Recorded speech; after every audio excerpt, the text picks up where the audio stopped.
3.5 years after ng 30 yan. So, ang tanong ko, dito sa verse 27,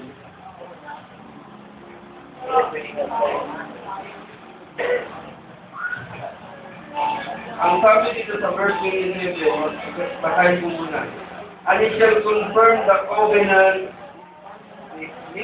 with me for 1 week, and in the midst of the week he shall cause the sacrifice and the oblation to cease, and for the abomination spreading of.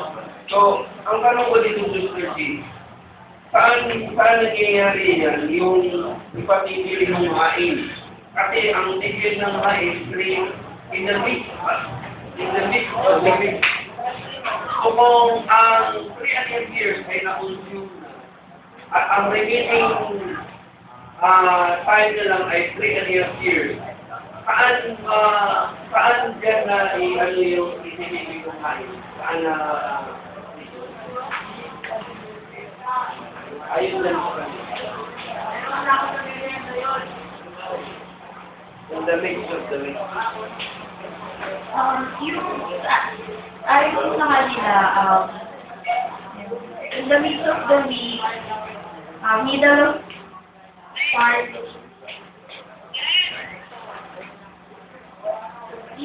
after po yun ng practice, yung last day, ito po yung nilang middle of the week. Okay. After Ng practice, yung regulation period, sila po yung middle of the week nila. Kasi yung parang yung 75 days nila, extended na 3.5. Kasi diba? Yung, kasi sabi nila, meron ka lang natin ng 7 years. And then, yung 3.5 years, kinonsume na nila sa kanilang. So, parang yung 7 years nila, yung simula nung 3.5 years, extended na 75 days. So, yung kain na itigil daw, between na 10 and 5. Opo. Kasi sa kanila, parang yung last 7 years, kasabi yung 75. So, ang yung 1 week. Opo. So, yung 1 week na yan ay 15 years. So, yung 3.5 years na kung mo kapagawin nito. So, hindi na siya imply kung ang kalagitnaan ay in between sa 25. Kasi ang Bible, 1 week. Opo.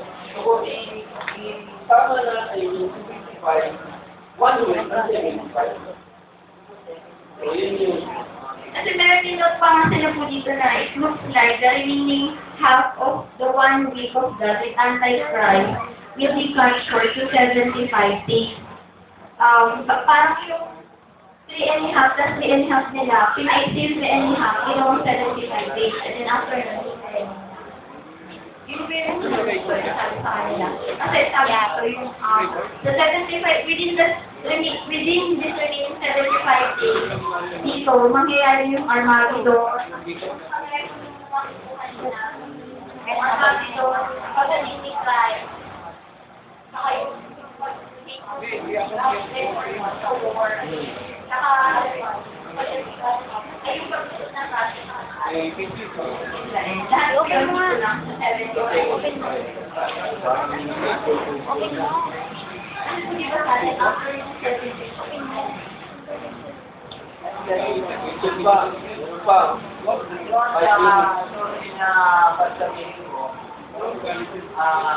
kasi sabi mo kanina, minutes na lang ng 144,000.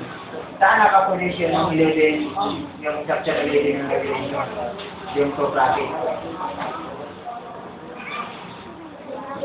yung prophet po sa kanila, dito na rin. After nung pagpasok nung 3.5, after nung rapture, dito na rin nag-start yung two prophets. Dito na nga yung two prophets dun sa 144,000. Pero hindi nila na-specify kung yung, kasi diba, dapat mangangaral pa yung 144,000 after nilang mapangaralan ng two prophets, hindi na nila nabanggit eh. So, ang nabanggit lang nila, yung two prophets, mangangaral dun sa 144,000, yung sa last 3.5, nung 70th.